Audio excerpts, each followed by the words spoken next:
Baik, selamat pagi Pak Poco. Terima kasih sudah menyempatkan waktu untuk berkenan menjadi narasumber. Perkenalkan terlebih dahulu, saya Gracia Kumadevi, mahasiswa dari Program Studi Bisnis Perjalanan Wisata Universitas Gadjah Mada. Sebelumnya, Pak Poco dipersilahkan untuk memperkenalkan terlebih dahulu. Oke, selamat pagi Mbak Gracia. Oke. Nama saya Ponco, panggilannya Ponco. Ya, kemudian saya salah satu anggota HPI di Solo, kemudian juga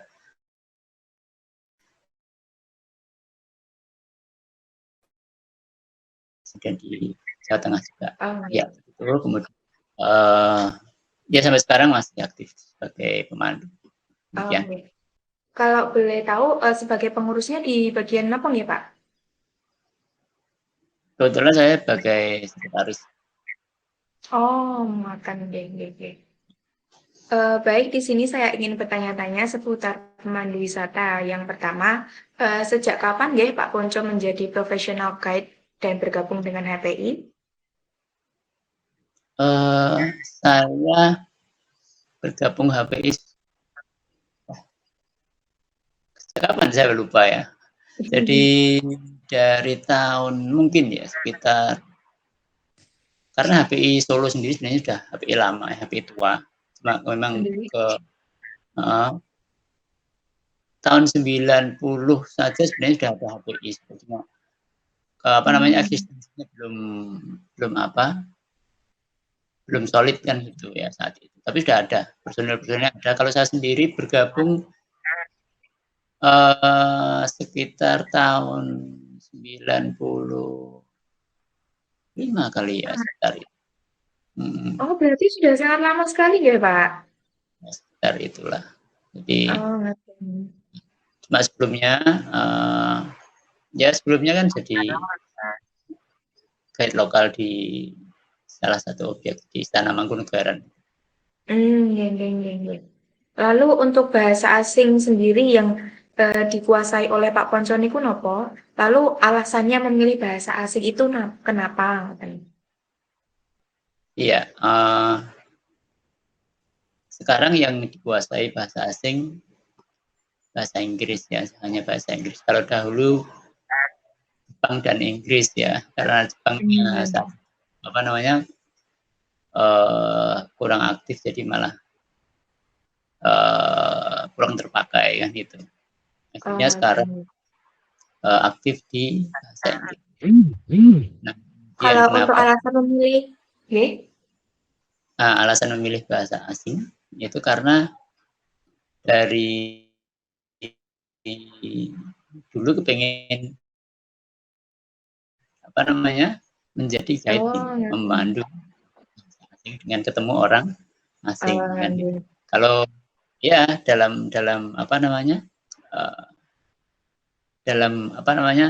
uh, inilah istilahnya kemauan dari awal begitu. Ngerti.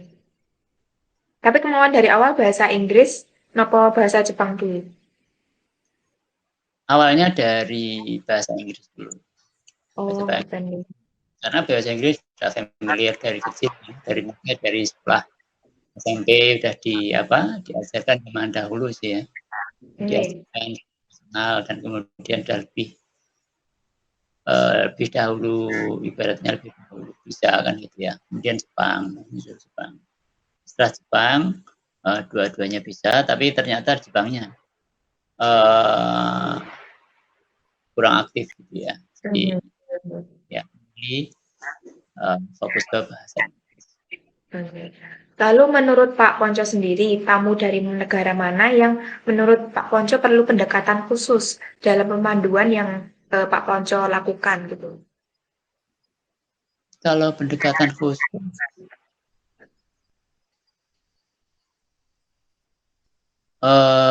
selama saya menjadi pemandu, ya ini kayaknya semua rata-rata hampir sama.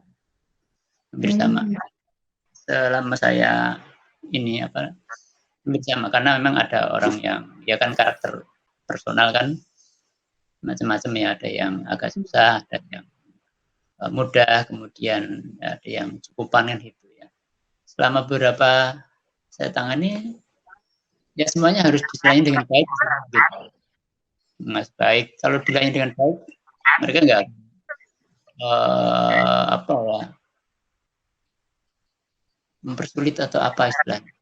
Rata-rata mereka normal dalam arti penanganannya selama ditangani dengan baik ya sudah gitu aja. Nggak ada ya rewel. Kalau rewel mungkin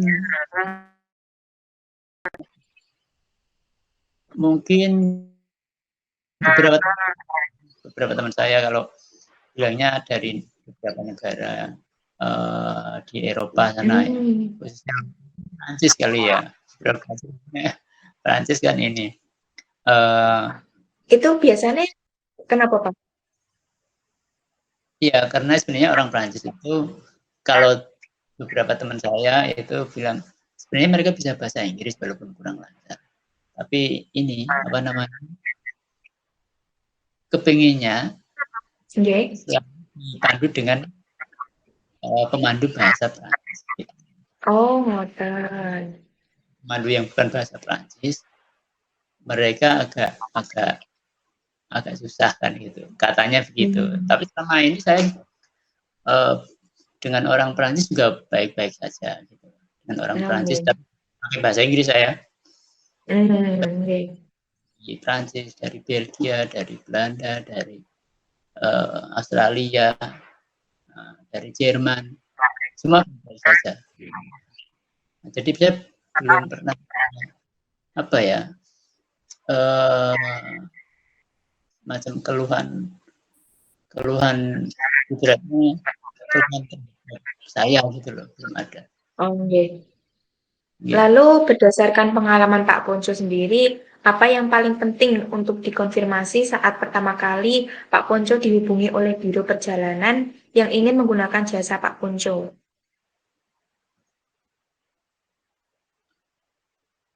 Yang perlu dikonfirmasi saat ada Biro Perjalanan menghubungi saya ya tentang waktu dulu ya, jadwal dulu.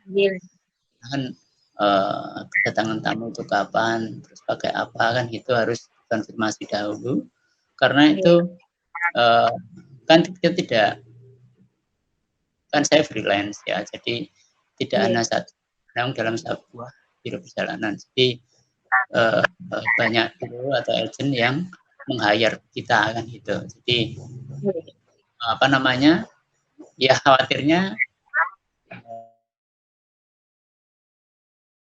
jadwalnya bertabrakan. Saya pegangkan. Lalu hal-hal tidak terduga apa yang biasanya pemandu temukan saat penjemputan tamu di lokasi penjemputan? Yang tidak terduga ya itu yang sering ya, pesawat terlambat. Itu ada yang pesawat datang lebih awal, ada terus kemudian apalagi ya. Sementara ini saya jemputnya masih di sekitar Jawa Tengah, Jawa Timur. Ya ini apa namanya?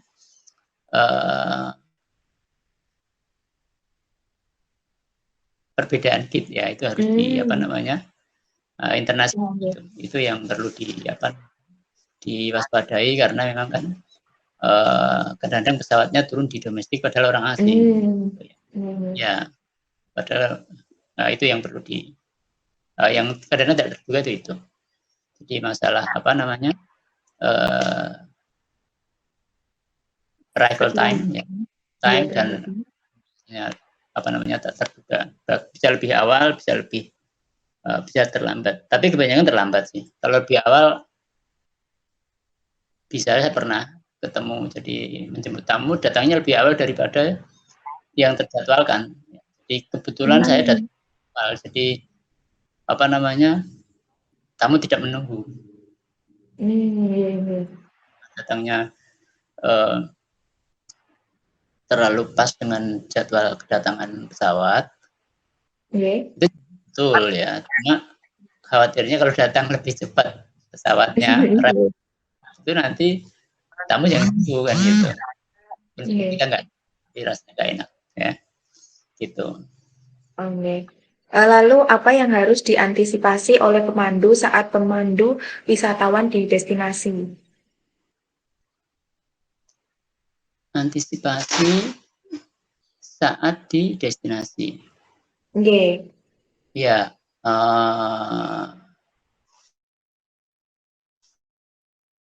kita harus mengenal dahulu destinasinya. Destinasinya itu misalnya itu di indoor atau outdoor kan itu. Ya kalau misalnya tadi di museum atau di atau di misalnya di yang biasa kan di keraton gitu ya, keraton, museum atau apa yang indoors itu kita harus disitulah kita harus bisa mengira-ira di situ perlu apa. Kemudian kalau outdoor kita juga akan harus tahu misalnya outdoor itu misalnya apa di gunung atau di gunung atau di apa ya itu kita harus menyesuaikan kondisi misalnya gunung harus pakaian seperti ini, sepatu seperti ini atau itu yang perlu kita waspadai. Lalu bagaimana strategi andalan Pak Konco membangun pendekatan emosional dengan wisatawan yang Pak Konco bawa? Mungkin seperti dengan humor, kuis, atau tanya jawab, atau hal lainnya. Lalu contohnya bagaimana Pak biasanya? Pendekatan ya, pendekatan biasanya lebih pada apa? Pada attitude kita. Ya, attitude kita. Ya, kalau attitude kita bagus, mereka juga akan bagus. Jadi kita menganggap bahwa tamu itu adalah apa? Kayak saudara jauh yang baru datangan gitu ya. Jadi seakan-akan kita senang sekali kedatangan mereka kan gitu. Kemudian attitude kita itu menjadi body language kita jadi berubah ya. Kedatangan seseorang yang lama gak ketemu, wah kemudian ketemu kan rasanya happy, senang gitu. Itu body language kita, kemudian kita akan menunjukkan sesuatu yang senang. Kalau itu sudah tercermin pada diri kita, kamu juga akan senang. Nah, dari sesuatu yang senang itu mereka akan merespon juga dengan yang baik gitu ya. Nah, kemudian setelah itu ya udah attitude yang baik, tidak cuek, kemudian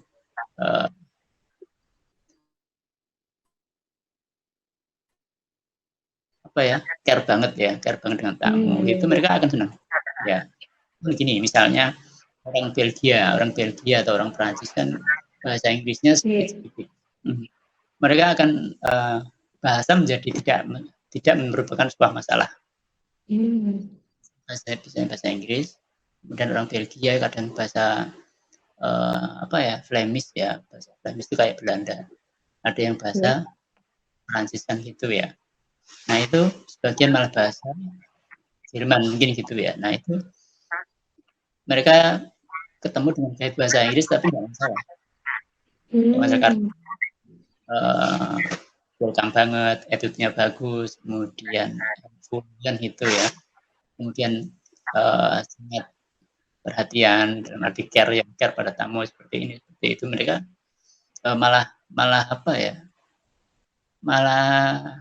menunjukkan sikap yang yang akrab. Ya, ingat tadi apa attitude. Betul. Tapi semisal Pak, kalau kita sudah memberikan attitude yang baik, tetapi terkadang kan juga ada wisatawan yang berbagai karakternya kan beda-beda nih. Nah, terus ada wisatawan berkarakter yang buruk gitu. Nah, cara kita untuk mengatasi masalah tersebut bagaimana Pak?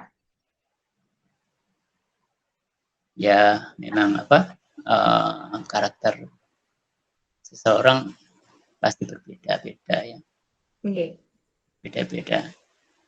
Kalau kita attitude kita yang jelas attitude kita harus tetap kita jaga ya. Tetap kita jaga, SOP kita jaga ya. Kalaupun mereka tetap rewel, jangan lepas dari SOP. jangan lepas yang baik ya. Walaupun tamu ibaratnya apa ya? Kalau bahasa Jawanya tuh apa ya? Kikrek gitu ya. Kikrek tahu nggak? Jadi Boten. ya perfeksionis kan gitu ya, perfeksionis dan sebagainya.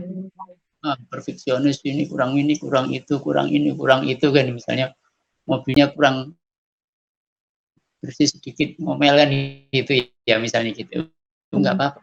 Itu memang namanya misalnya mobil terlalu kenceng ngomel dikit kan gitu ya. Kemudian berjalan agak siksak kan gitu. Mereka ngomel gitu. Ya nggak apa-apa. Memang itu kondisi di lapangan ya.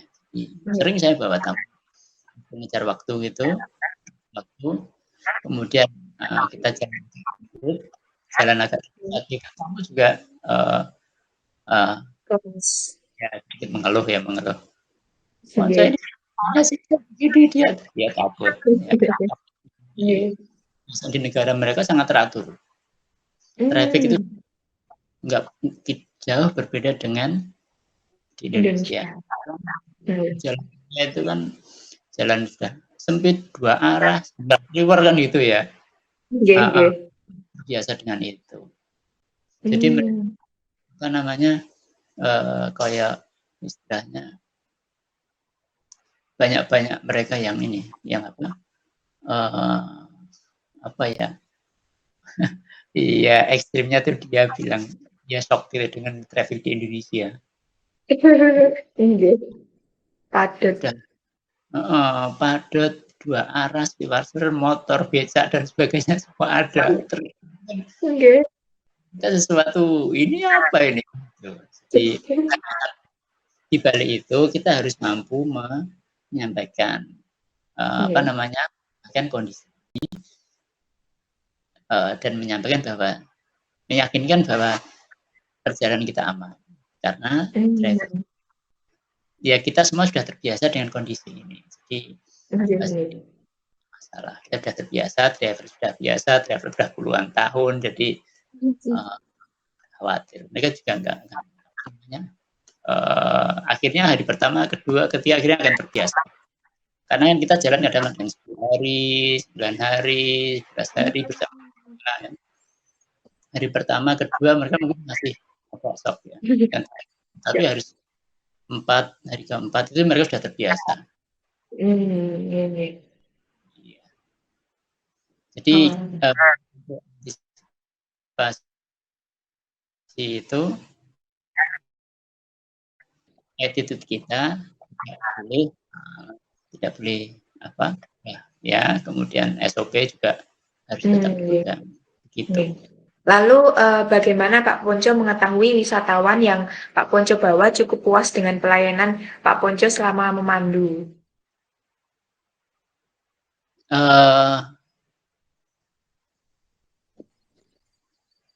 Ini ya jadi apa namanya sering-sering ya dan biasanya setiap agent itu mengeluarkan kuesioner ya kuesioner ya atau impression ya jadi satu lembar itu nanti isinya komentari tentang driver seperti apa guide-nya seperti apa kemudian hotel kan macam-macam itu ya nanti mereka menilai sangat ada yang perfect sangat bagus terus cukup baik kan banyak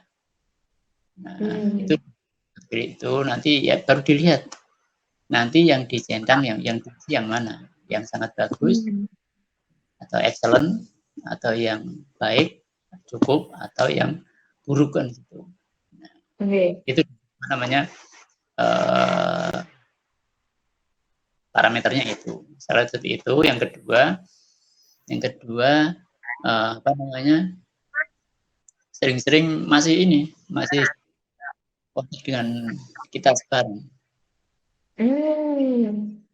masih kontak dengan kita kemudian waktu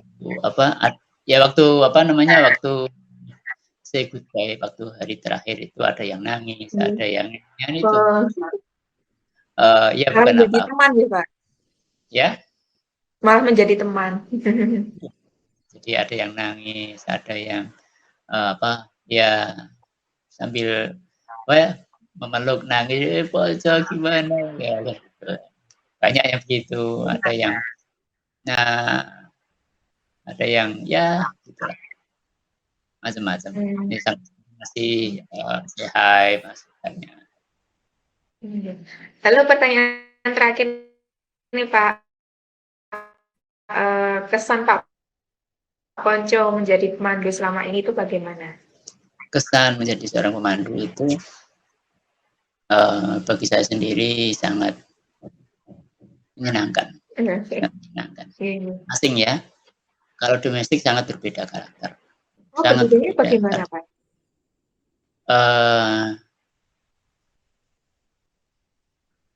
Bagaimana ya? Ya karakternya berbeda. Kalau orang asing itu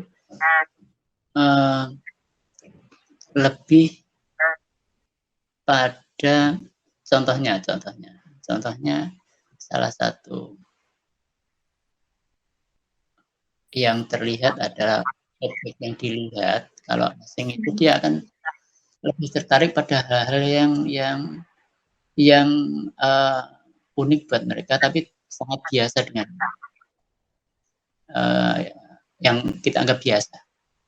Gitu. Jadi mereka sangat tertarik pada hal-hal yang khususnya budaya, sangat tertarik. Kalau orang Indonesia tuh nggak tertarik dengan budaya.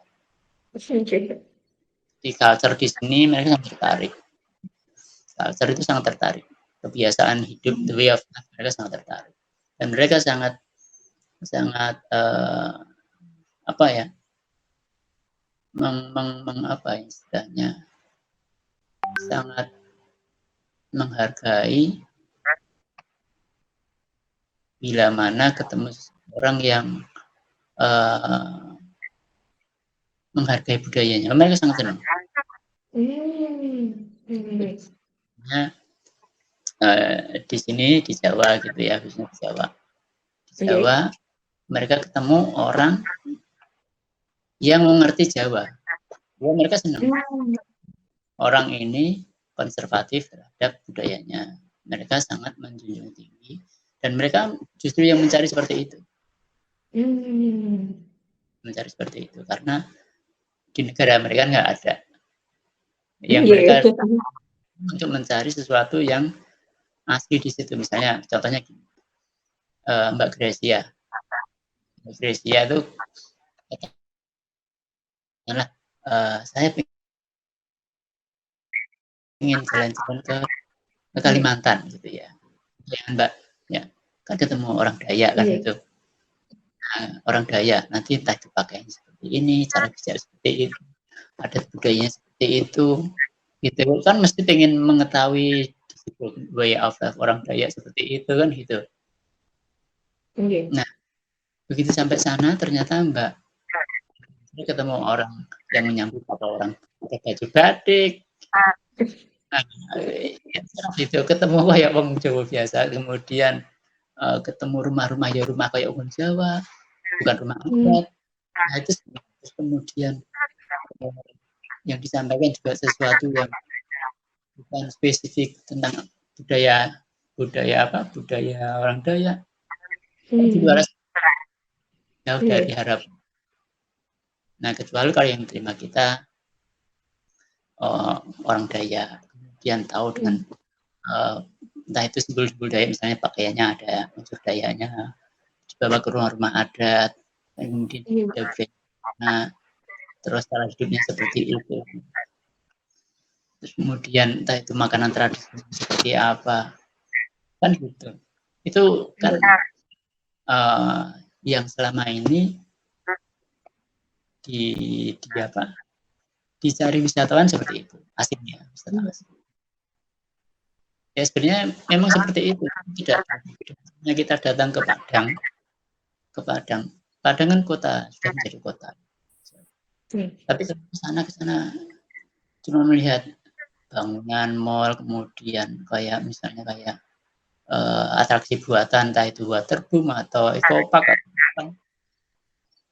ya memang menarik, tapi kan sesuatu yang apa ya, yang original. Coba kalau kita datang ke sana ke rumah adat Padang, orang-orang Padang yang asli, kemudian way of life itu misalnya kayak kita ke Kampung Naga, pernah Kampung Naga? Daerah ini.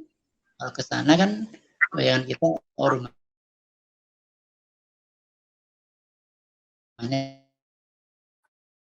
Iya. itu orang asing suka seperti itu. Hmm. Beda domestik kan datang ke sini ya lebih suka ke ibaratnya datang woyo-woyo nyanyi-nyanyi. Iya. Iya, Belanja-belanja gitu. ya belanja sih ya asing juga suka belanja juga ya cuma Hmm. ya beda juga ya beda mereka yang belanja itu yang juga yang khas di daerah itu gitu ya. Hmm. Dan mereka sangat apa ya jangankan itu mereka dimasuk jalan-jalan di pasar gitu kan saya gitu, mungkin menghindari ya. Orang Indonesia diajak ke pasar gitu kan nggak mau. Indonesia Oke. diajak nggak mau. Wisatawan asing itu suka diajak ke pasar, tapi ya itu harus dibantu-bantu. Pasar Hmm. internasional itu tidak seperti supermarket. Ya, jadi di sana nanti keberadaannya tidak teratur, kemudian mungkin agak kotor. Tapi di situ nanti kita sampaikan itu way of life orang Indonesia seperti itu. Ya, banyak makanan tradisional. Hmm. Makanannya ini terbuat dari ini, rasanya seperti ini. Terus disuruh cicip-cicip, itu mereka senang banget. Hmm. Itu pengalaman bagi mereka.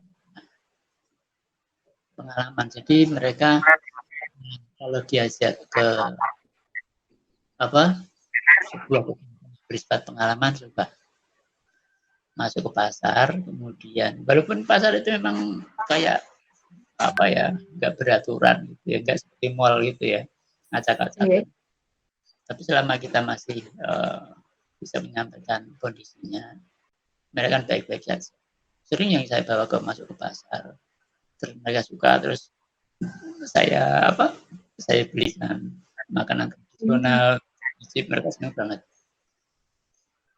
bahkan beberapa yang ada yang malah pengen nambah dan sebagainya makan dia kecil kemudian ada mereka senang karena memang di negaranya Tidak ada. ada tes bersih suka tenang jadi itu pengaruh mereka jadi apa ya sesuatu yang tidak pernah mereka jumpai di negaranya sesuatu yang baru sangat baru di negara dan itu pengalaman kecil padahal itu kecil loh nah, apalagi kalau sesuatu yang lebih ya tentang budaya gitu ya tentang budaya ini bahasa bisa mereka senang jadi kayak gini misalnya contoh misalnya kita misalnya ke sebuah negara kemudian di sana sudah dikenalkan kemudian mereka di sana punya grup khusus di negaranya oh ini grup negara saya kemudian diperkenalkan bahasa kemudian kan senang nah, kemudian terus Gracia ditulis kalau nama Gracia nulisnya seperti ini itu senang saat itu jadi beberapa wisatawan yang saya apa ya bukan saya ajari tapi saya beritahu tentang bahasa Jawa bukan punya nama saya tulis dalam bahasa Jawa mereka senang sekali kamu rombongan sampai antri ya foto saya dengan bahasa Jawa mereka antri semua Kangge aksara niku nggih. Ya itu souvenir bagi mereka dan contoh ini akan Mantap. saya bawa sampai nanti di negaraku ini tulisan Indonesia.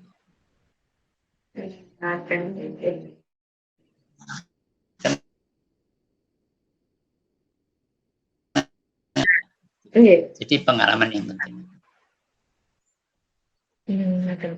Oh, mungkin sudah itu saja pertanyaan yang saya ajukan. Terima kasih sekali ya Pak sudah membantu saya dalam melengkapi tugas-tugas ini. Mohon maaf kalau ada salah kata, mohon maaf kalau saya mengganggu waktunya Pak Ponco, mohon maaf sekali sering menghubungi. Terima kasih Bapak.